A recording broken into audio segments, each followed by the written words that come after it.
안녕하십니까. 고양이 연구소의 심영주 같습니다. 오늘 여러분 자주 뵙는 것 같습니다.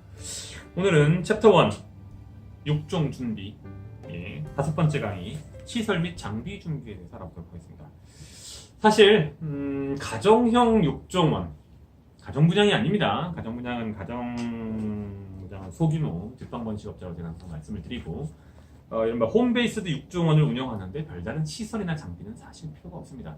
이 강의의 전체적인 목표 자체가 대규모 상업육종가 보다는 소규모 이제 처음 시작하시는 이른바 노비스 브리더를 대상으로 하다 보니까 시설 및 장비 부에서 특별히 언급할 게 사실은 없습니다. 기존에 있는 아파트의 베란다, 아파트 참 안 되죠 요즘은. 네, 하여튼 베란다라든지 또는 경우에 따라서 다락방, 반지하 공간 어디를 사용해도 관계 없습니다. 환기가 잘 되고 물로 씻어낼 수 있고 벽지 같은 것이 아니라서 특별히 파손이나 냄새가 배어들 위험만 없으면 얼마든지 가능합니다.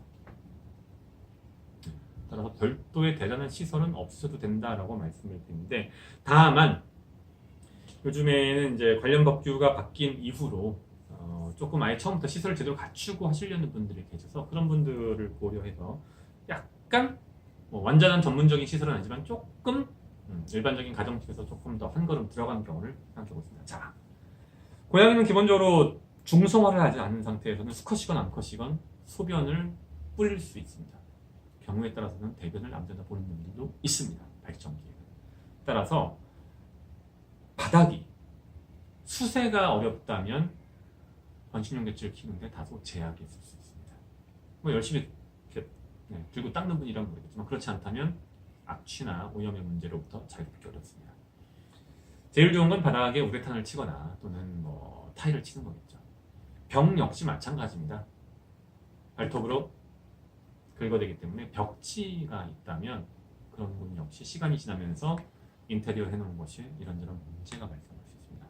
만약에 벽지를 제거할 수 없다면 벽에 아크릴이라든지 또는 유리와 같은 방식으로 보호층을 한 80cm에서 1.2m 정도까지 만드는 것이 좋습니다. 그러면 스프레이를 하거나 벽을 긁었을 때 그 부분에 특별히 큰 문제가 발생하지 않겠죠. 환기 시설이 매우 또 중요합니다. 내부에서 발생한 이런저런 악취들을 밖으로 빼줄 필요가 있기 때문에요. 제일 좋은 거는 별도의 어떤 시설을 만들어서 거기에 타일을 깔고 그다음에 수축구멍을 집어넣고 소변에 부식되지 않는 알루미늄이나 스테인레스 그리고 유리 등을 이용해서 시설을 만드는 것이지만 그 정도까지는 보통 일반적인 가정에서는 어려운 경우가 많습니다. 하지만 보통의 방이라도 이 녀석들이 일반적인 스프레이 형태를 염두에 두시고 공간을 꾸미신다면 큰 무리 없이 소규모 육종원을 운영하실 수 있습니다. 물론 가장 좋은 것은 저희는 항상 말씀드리지만 수채구멍이 있는 베란다, 특히 수컷의 경우라고 말씀드립니다. 그것 이외에는 사실 별도의 시설이나 장비가 없다고 해도 과언이 아닙니다. 화장실 일반적인 80리터 규모의 리빙박스가 저희는 가장 좋다고 추천드립니다. 가격도 저렴하고 깊이가 깊기 때문에 뛰어나오면서 모래를 사방에 흩뿌릴 일도 별로 없고, 특히 재질은 완전한 불투명보다는 반투명 정도의 재질을 쓰는 것이 좋습니다. 왜? 들고 움직일 때 고양이가 혹시나 발에 밟힐 수 있기 때문에. 제가 가장 즐겨 사용하는 브랜드는 창신 리빙이라고 하는 플라스틱 제조 회사에서 만드는 80리터짜리 리빙박스입니다. 고양이는 기본적으로 뚜껑이 덮여 있는 곳에 갇히는 것을 자기가 원하면 들어가지만 뚜껑이 덮여 있는 곳에 갇히는 느낌을 싫어합니다. 따라서 기존의 국내에서 판매되고 있는 대부분의 뚜껑 있는 화장실들은 실제로 번식용 개체를 위해서는 적합하지 못하다고 말씀드립니다. 특히 일반적인 사람들이 뚜껑이 덮여 있으니 냄새가 밖으로 빠져나가지 않고 좋겠다라고 얘기하지만 밖으로 냄새가 빠져나가지 않고 내부가 꿉꿉하기 때문에 고양이 입장에서는 여간 고역이 아닙니다. 사람 입장을 생각하시면 안 됩니다. 고양이 입장을 생각하셔야 돼요. 먹이 그릇이나 물 그릇 그냥 묵직하고 깨지지 않는 거면 좋습니다. 바닥에 고무 바킹이 붙어 있는 중대형 견용 먹이통 스테인레스 재질에 가장 좋습니다. 소독할 수도 있고 세척도 쉽고 떨어뜨리도 않겠죠. 시중에서 많이 판매되고 있는 필터가 달려있는 애견용 또는 고양이용 급수기 최악입니다. 일주일만 운용해보고 거기에 붙어있는 조그만 스폰지 형태의 필터를 꺼내서 냄새를 맡아보십시오. 고양이는 음식을 먹고 물을 먹을 때 입안에 있는 이런저런 데브리, 즉 찌꺼기들이 물로 들어갑니다. 필터가 없이 그냥 물이 쟁반에 담겨 있으면, 물그릇에 담겨 있으면 그걸 보고 큰일 났네요. 바꿔줘야지 하고 바꿔줄 수 있는데, 필터가 있는 순환식 물통들은 사람의 눈으로 봤을 때 꽤 깨끗해 보입니다. 그런 데브리들이 뒤쪽에 다 끼어버리니까 필터에. 하지만 그 필터를 자주 가십니까? 그리고 그게 정말 필터다운 필터입니까? 기껏해야 스펀지 조각이죠. 일주일 놔두면 그 스펀지에는 수많은 먹이 찌꺼기들이 껴서 놀라운 일들이 벌어집니다. 그 물은 겉으로는 깨끗해 보이지만 세균 주스가 되겠죠. 그 세균 주스를 먹은 여러분의 브리딩 고양이들은 어떻게 되겠습니까? 네, 이 세상을 쉽게 하직하시겠죠. 그런 제품은 절대 사용하지 마십시오. 언제나 쉽게 세척할 수 있고 바로 소독할 수 있는 무겁고 깨지지 않는 저렴한 제품을 쓰시면 충분합니다. 먹이통도 물론 마찬가지죠. 화장실도 설명을 드렸습니다. 캣타워. 번식용 개체를 갖고 계신 곳에서 캣타워는 기본적으로 금물입니다. 특히나 목재로 되어 있는 제품은 절대로 사용하셔서는 안 됩니다.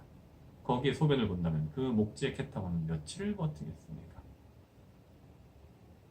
만약에 암컷 서너 마리가 하나의 공간을 쓰고 있고 거기에 1.5m 높이의 캣타워가 있는데 밤에 지들끼리 치고받고 싸우면 무슨 일이 벌어질까요?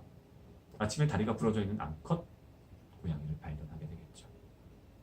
정 캣타워가 필요하시다면 최대 높이는 1m가 넘지 않는 것이 좋으며 그 제품은 절대로 부식될 수 있는 제품 또는 썩을 수 있는 제품을 사용해서는 안 됩니다. 번식용 고양이를 데리고 있는 모든 공간은 항상 불활성 소재를 사용하셔야 된다는 점 잊지 마시기 바랍니다. 나무, 천, 녹. 만약에 나무나 천을 쓰신다면 나무는 언제든지 폐기할 수 있고 천은 세척 가능한 방식으로 벨크로 테이프를 붙여서 찍찍이로 이렇게 떴다 붙였다 하는 형식이 아니라면 절대 사용하시면 안 됩니다. 고양이 육종가액의 핵심은 물론 아름다운 미적 측면도 있지만 더 중요한 것은 안전과 사양 관리의 용이성이라는 점 잊지 마십시오. 마지막 하나 남은 스쿱. 이른바 똥삽이라고 불리는 것이죠.